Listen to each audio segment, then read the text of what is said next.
Most COMLEX tutoring companies want every DO student to believe that they need a tutor. I'm going to tell you the exact opposite. I've tutored hundreds of DO students personally. I scored in the 99th percentile on COMLEX, and I'm going to be straight up with you here about who should and who shouldn't hire a tutor or test prep company. Here's something that nobody wants to say out loud in this space. Most medical students don't need a private tutor.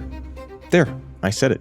If you're consistently scoring above a 450 on your COMSAs and your scores are trending up, you probably don't need me unless maybe you're just gunning for a super high score or just want some extra insurance. And if you're someone who's always been good at standardized exams, like doing well on the MCAT, having great shelf scores, there's a great chance you can get through this on your own. But the part that trips people up is that the students who are most convinced they don't need help are often the people who need it the most. And it's not because they're not smart or hardworking. I say this all the time in every single video now. But COMLEX isn't a test of how smart or hardworking you are. Everybody taking it is smart and hardworking. It's an assessment of your study skills and your standardized test-taking skills. And studying with the wrong systems will grind down even the best students. A while back, I got a message from Justin, and Justin is a real student, by the way. I did a video interview with him on my YouTube channel that you can check out if you're interested. It also has his contact info in the description if you wanted to reach out to him and get the real scoop. So he took level 2 and unfortunately scored a 320 on his first pass.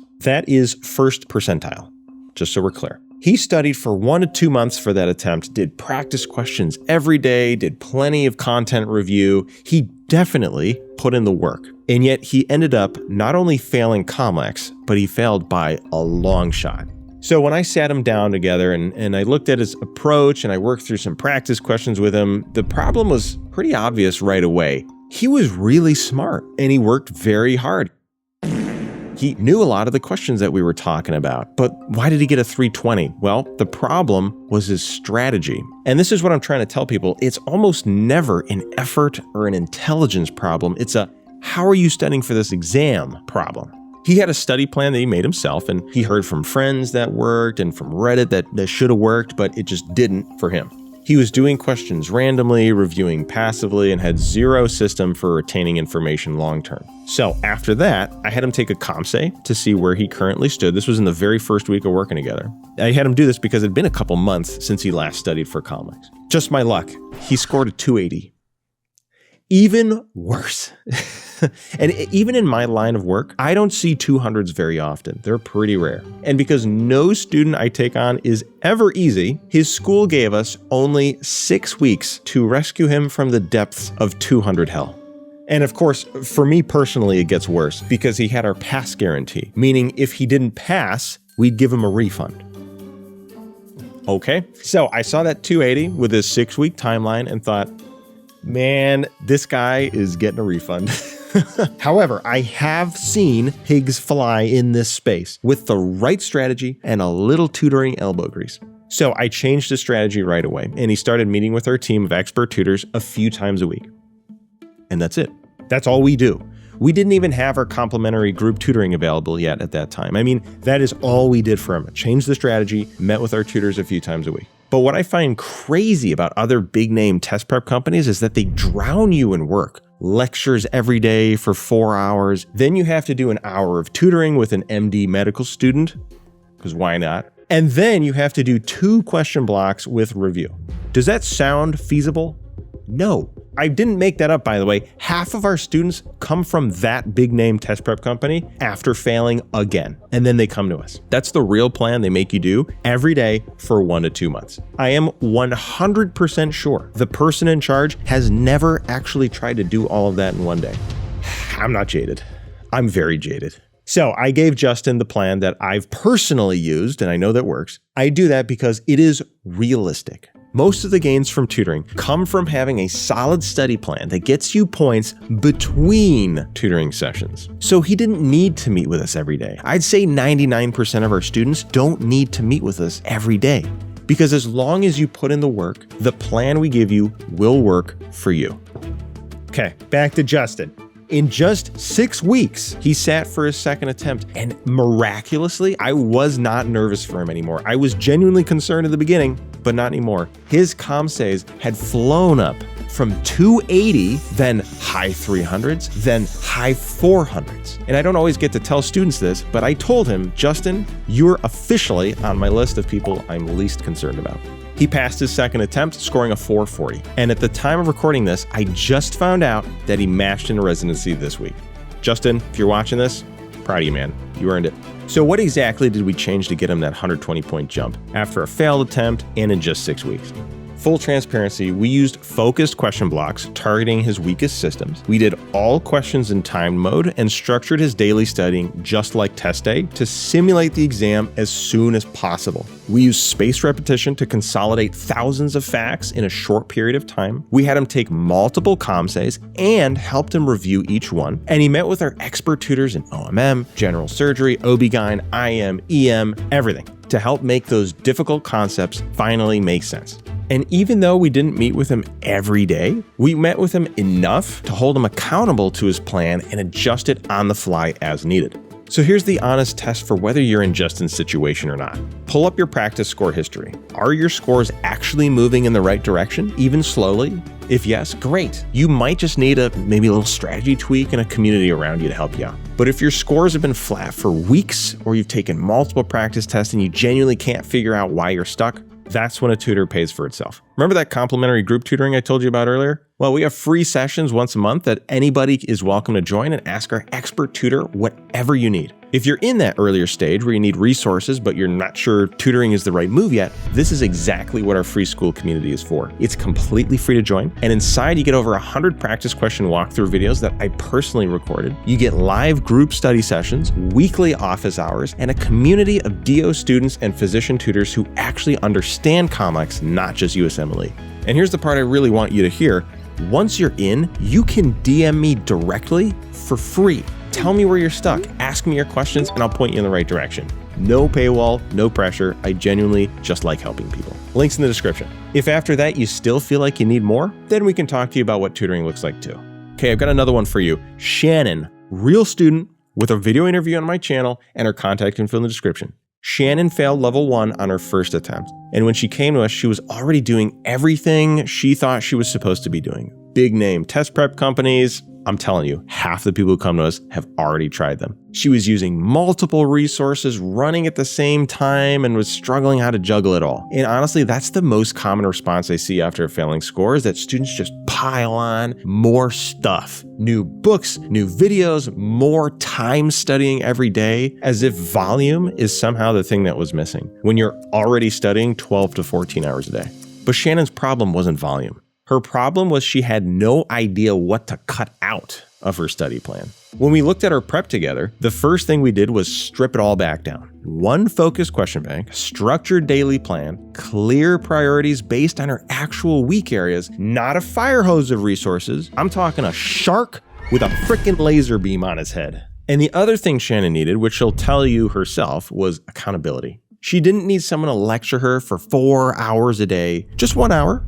Monday, Wednesday, and Friday. And I remember that very clearly because she was my first appointment every Monday, Wednesday, and Friday for like 1 or 2 months. She just needed someone in her corner checking in after every practice test, pivoting the plan when something wasn't working, and just keeping her on track when she felt overwhelmed. And that combination is hard to replicate on your own, especially when you're also trying not to emotionally spiral after you failed a test. So if you've already failed once and you're heading into a retake, ask yourself this honestly. Did I actually change the system, or am I just trying to study harder? Because studying harder with the same broken plan is exactly how students end up on their third and possibly final attempt before they get expelled.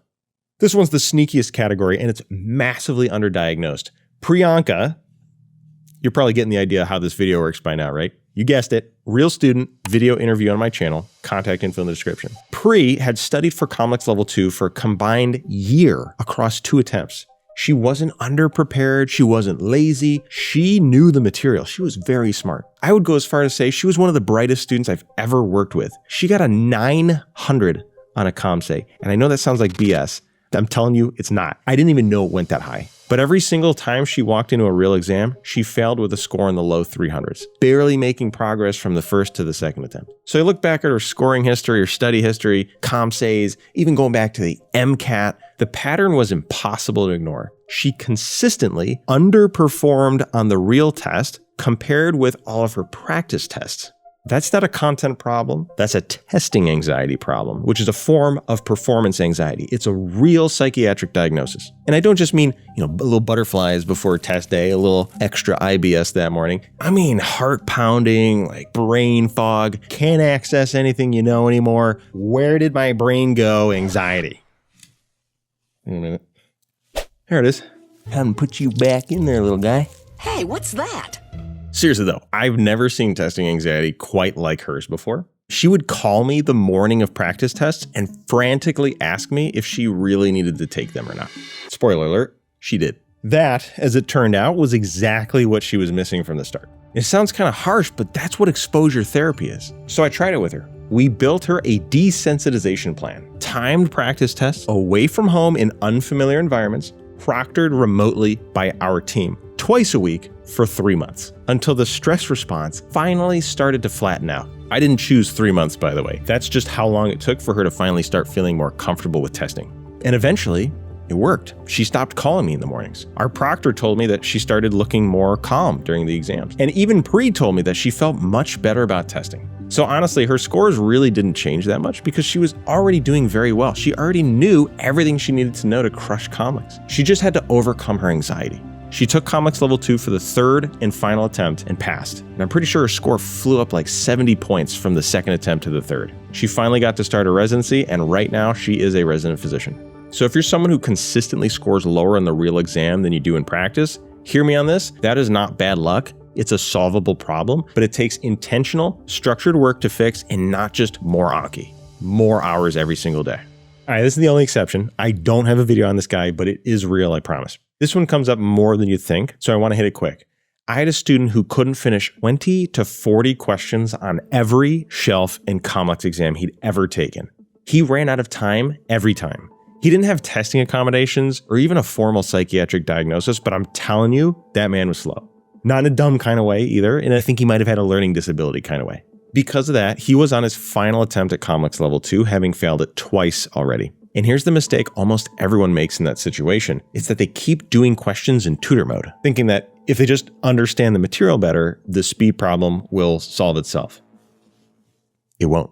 Okay, hot take. We don't live in the magical fairyland of the gumdrop forest. If you want to get better at timing, you have to do questions timed. It's what you're going to see on test day anyway, so you might as well start practicing it now. So we made finishing blocks on time his single most important goal. And to help him do that, I worked with him one-on-one and gave him new testing strategies to implement while reading questions. They helped him digest the questions quicker, still slowly, but quicker than before. And over 2 months of constantly working on his speed, stamina, his timing slowly started to correct itself. And right before he went into his real test, he finally finished a COMSA on time. It was like a Christmas miracle in July. I never thought I'd see the day. He went and took COMLEX and also finished on time. And a few weeks later, we found out that he passed his third and final attempt, he matched, and is currently a resident physician. If timing is your thing, a good tutor won't just tell you to go faster. We'll figure out exactly why you're slow and build a plan around fixing it. So I promised honesty from the start. Let's go there. You probably don't need a tutor if you're already consistently hitting 450 or above on your COMSAs and your scores are still climbing. At that point, you're in good shape. Use our free community, stay on your plan, and trust the process. Some students are exceptional at self-directed learning, and most students at this level are pretty good at it. Most people. If that's you, seriously, own it. That's a skill. That's what got you into med school in the first place. Assuming you've got that going for you, another factor that would really help is if you have a great track record on standardized exams. Strong MCAT, good shelf scores, consistently performing under pressure, you're golden. Here's the big one. You don't need a tutor if you're not going to follow the plan. I'll be upfront about this. Our students work. We're talking 9 to 11 hour study days, but it's realistic, at least. I've tested it myself. I've done this to study. 2 time question blocks every day, regular practice tests, structured Anki with or without additional content review. That's what we do. I'm telling you, there's no magic formula. That is literally the study plan that we give to our students, most of them at least. If you're looking for a shortcut, tutoring isn't it. A tutor amplifies good effort, but we cannot replace your effort. And I definitely can't take the test for you unless you're willing to shell out some big bucks for my gender reassignment surgeries. But look, the honest version of this whole conversation is simple. I would rather help you figure out that you don't need to pay for tutoring than take your money and not actually move the needle. So here's the question you're probably sitting with after all that. Am I one of these people? Well, here's what I suggest. Book a free strategy call with us. One of our tutoring consultants will have a real conversation about your actual situation, your test scores, your timeline, your study history and habits, and tell you honestly what we think you need. If that's one-on-one or group tutoring, we'll tell you that, and we'll tell you why and walk you through what that looks like. If it's just our free community, we'll tell you that too. And if you genuinely don't need us at all, we will tell you that and point you to somewhere useful.